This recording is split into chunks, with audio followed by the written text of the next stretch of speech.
ሰበር ዜና 10 ሚሊዮን ዶላር እሰጣለሁኝ አሜሪካ በማይናማር በሚንቀሳቀሰውና ታይቻንግ በተሰኘ የሳይበር ወንጀል ማዕከል ላይ መረጃዎችን ለሚሰጡ አካል እስከ 10 ሚሊዮን ዶላር የሚደርስ ሽልማት እሰጣለሁ ስትልም ቃል ገብታለች።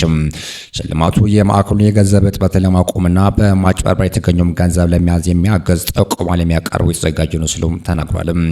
የአሜሪካ ፍትህ ሚኒስትር እንዳለው ማዕከሉ ሰዎችን በፍቅርና በጓደኝነት ሽፋን በማሳመን በሐሰተኛ የክሪፕቶ ከረንሲ ኢንቨስትመንት ድረገጽ አማካኝነት ዓለም አቀፍ ማጭበርበር ይፈጽማሉ ሲሉ ወቀሷልም። የአሜሪካ መረጃ ያለው ማንኛውም ሰው በኢሜል አድራሻ ታይቻንግ tps@ifb.government በኩል አይኤፍቢን እንዲያነጋግሩ በተጨማሪም በአቅራቢያ በሚገኘው የአሜሪካ ኤምባሲ ወይም ቆንስላ ጋር መነጋገር እንደሚችሉ ማሳውቋል።